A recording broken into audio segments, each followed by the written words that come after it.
जय गुरुदेव, जय महाकाली। आप सभी साधकों का जय महाकाली सावर मंत्र विज्ञान के आपके अपने चैनल पर स्वागत है। आज एक यक्षिणी साधना दे रहे हैं। वैसे तो सुर सुंदरी यक्षिणी साधना है, लेकिन चूंकि यह शिवलिंग के सामने मंत्र जप और अनुष्ठान है इसका, जिसकी वजह से ये शीघ्र प्रभाव देती है। हमने हमेशा कहा है कि कोई भी साधना से पहले भगवान शिव का एक दिन पहले अभिषेक करके उनसे आगे और आशीर्वाद जरूर ले लें। तो अब अगर आप इस साधना को करते हैं तो भगवान शिव की कृपा से यक्षिणी सिद्धि होती है और संपूर्ण कार्य सिद्ध होते हैं। कैसे करना है इस साधना को, इसका विधान क्या है और कितने दिन की साधना और मंत्र जप है, ये सारी चीज़ें बताएंगे आपको। सामान्य और सरल साधना है, बस इसमें जो नियम है उसका पालन करना अनिवार्य है, क्योंकि देवी देवता आपके भोग आदि से जितना प्रसन्न नहीं होते उतना प्रसन्न आपके कठोर नियम से होते हैं।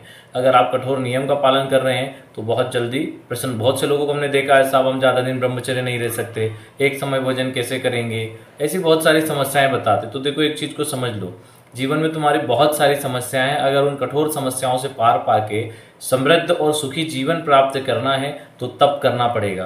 तप आपको जंगल में जाके करने की आवश्यकता नहीं है, घर पे रह के नियम पालन करके कठोर नियम के साथ साधना करो, उसके पूरे लाभ मिलेंगे आपको। जरूरी नहीं है आपको जंगल में जाके साधना करनी पड़े, घर पे ही सारी साधनाएं आपको सिद्ध हो सकती है, सारे कार्य सिद्ध हो सकते हैं। गरीब से गरीब व्यक्ति भी धनवान और समृद्ध हो सकता है।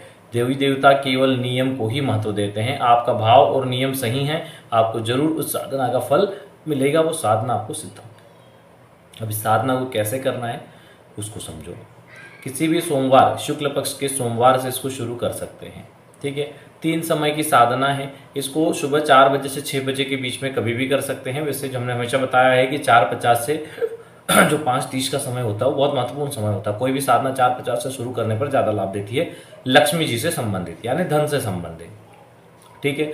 आज जो साधना दे रहे हैं वो धन संबंधी से संबंधित है। इसके स्वप्न के माध्यम से या प्रत्यक्ष दर्शन भी हो सकते हैं। अगर प्रत्यक्ष ही कुछ मांगने के लिए कहे तो धन और आयु इससे मांगे, इसके अलावा कोई और चीज़ ना मांगे, क्योंकि उसी से संबंधित है और प्रसन्नता के साथ देगी। अगर नहीं भी ये आपको होती तो भी स्वप्न के माध्यम से तो इसको दर्शन होते ही हैं। और इसमें दर्शन का इतना महत्व नहीं है, इसका महत्व है कि साधना को नियम के साथ पूर्ण कर लिया जाए तो ये धन समृद्धि से युक्त कर देती है, ठीक है। इसके नियम बहुत जरूरी है। अब इसको शुक्ल पक्ष के सोमवार से स्टार्ट करना है। सुबह 4 बजे से 6 बजे के बीच में करना है। इसको दोपहर में 12 से 2 के बीच में करना है, या फिर आप इसको शाम का समय ले लें। सुबह का जैसे आपने 4 से 6 का लिया तो शाम का भी 4 से 6 का ले लें, और रात्रि को 9 से 11 के बीच का समय ले लें। यानी कि 3 समय में इसकी साधना है। 10-10 माला तीनों समय जप करनी है, यानी 1-1000 मंत्र तीनों समय जप करना है। और ये जो साधना है ये 45 दिन की साधना है। 45 दिन में साधना पूर्ण होती है, कृपा प्राप्ति मिलती है, धन समृद्धि युक्त होता है व्यक्ति, दर्शन हो तो बड़े सौभाग्य की बात है। साधना पूर्ण होने पर 1, 3, 5 अपने सामर्थ्य के अनुसार कन्या भोजन करवा दें, नहीं है तो किसी अनाथ आश्रम में भोजन दान कर दें, या फिर जिनको आवश्यकता हो उनको आप भोजन दान कर दें। बच्चियों को करें तो ज़्यादा अच्छा। इस प्रकार आपकी ये साधना संपूर्ण होती है। इसमें दशांश की आवश्यकता नहीं है, ना ही इसमें तर्पण मार्जन की आवश्यकता है। इसमें आप नदी या तालाब की मिट्टी लेकर आप उसी दिन सुबह शिवलिंग बना लें। मिट्टी चाहे तो आप एक दिन पहले भी ला सकते हैं, शुभ मुहूर्त देखकर कोई शुभ चौगड़िया देख ले और उसमें ले आएँ।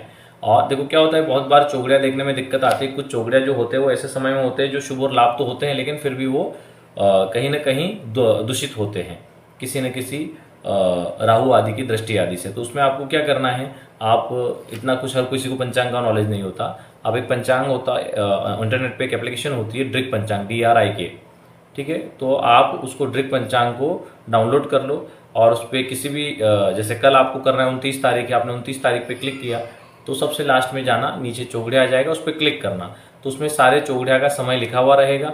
अगर शुभ या लाभ उसमें दूषित है तो उस पर क्रॉस का चिन्ह बना आएगा, तो आपको देखने में आसानी हो जाएगी, ठीक है। तो आप उसमें से कोई भी चौगड़िया जो सही हो उस चौगड़िया में मिट्टी को एक दिन पहले ला के रख लें, और उसी दिन सुबह में आप शिवलिंग पहले अपना पवित्रीकरण आचमन करके बैठ जाएं। घी का दीपक प्रज्वलित कर लें, घी का नहीं हो तो तिल के तेल का दीपक प्रज्वलित करें, दीपक का पूजन करें और आप शिवलिंग बनाएं। शिवलिंग बनाकर उसको इस प्रकार से रखें कि शिवलिंग का जो मेन एंट्रेंस होता है, मुख होता है, वो उत्तर की तरफ हो।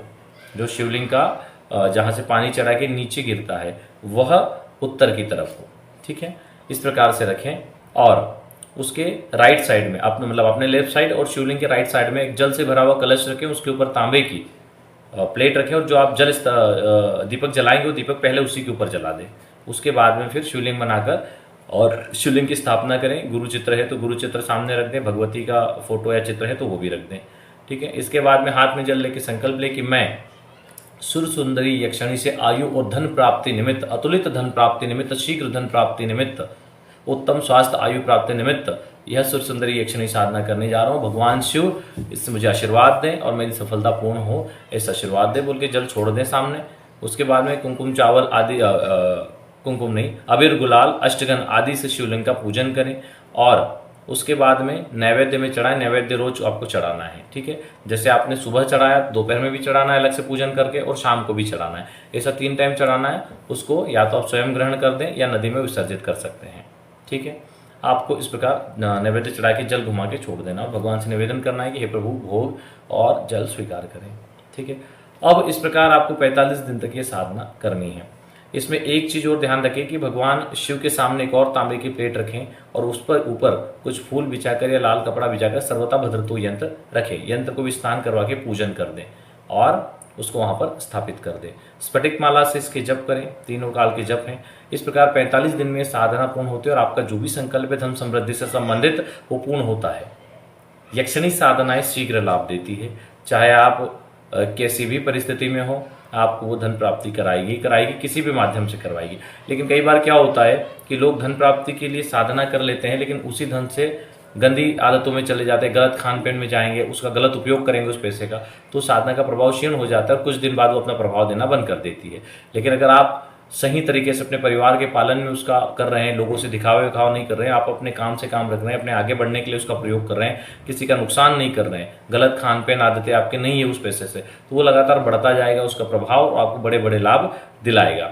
इस प्रकार इस साधना को पूर्ण किया जाता है। जब आपकी साधना पूर्ण हो जाए तो सर्वथा भद्रतो यंत्र और जो माला है उसको आप एक तांबे की प्लेट में कपड़ा बिछा के, लाल कपड़ा या सफेद कपड़ा बिछा के घर में रख दें और प्रतिदिन एक माला इस मंत्र की जप करते रहें। शिवलिंग जो है उसको आप जब आपके 45 दिन कंप्लीट हो तो 45वें दिन ही शिवलिंग को आप विसर्जित कर दें। अगर किसी कारण नहीं कर पा सकते तो 46वें दिन उसको नदी, तालाब आदि में विसर्जित कर दें।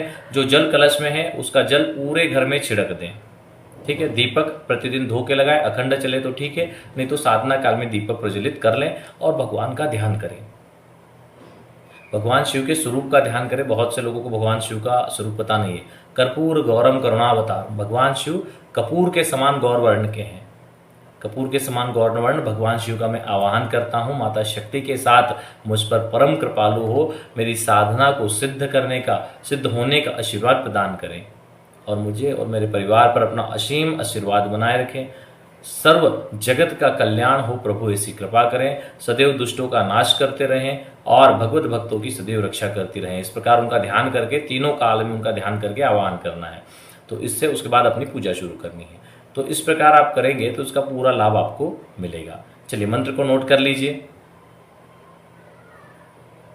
ओम ह्रीम ह्रीम आगच्छ सुर सुंदरी स्वाहा। ठीक है। HRIM ह्रीम। इसी प्रकार इस मंत्र को करना है आपको। चलिए आज के लिए इतना ही। जो लोग अपना कुंडली विश्लेषण और स्कैनिंग आदि करवाना चाहते हैं नीचे नंबर दिया गया है। हर व्यक्ति को साधना अपनी कुंडली के ग्रहों के हिसाब से ही करनी चाहिए। कौन से साधना करनी है, हमारे इष्टदेव कौन है, कौन से रत्न हमारे लिए फायदे कारक है, कौन से नुकसान कारक है, कौन से दोष हमें हैं जो आगे नहीं बढ़ने दे रहे हैं, उनका पूजन कैसे करवाएं, उनको शांत कैसे करें, उन दोषों से निवारण कैसे करें, हम बिजनेस करें या फिर नौकरी करें और कौन से फील्ड में करें, भूमि भवन वाहन कब प्राप्त होंगे, विवाह की क्या स्थिति रहेगी, इन सारे सवालों के जो जवाब है, और लगभग हर व्यक्ति के यही सवाल होते हैं 90%, 90 या 99%। तो उनका निवारण कैसे होगा, सारी चीज़ें आपकी कुंडली में ही निहित होती है। तो अपने कुंडली का विश्लेषण जरूर करवाएं। जिनकी कुंडली नहीं है वो और स्कैनिंग करवा सकते हैं, नीचे दिए गए नंबर पर संपर्क कर सकते हैं। जय गुरुदेव, जय महाकाली।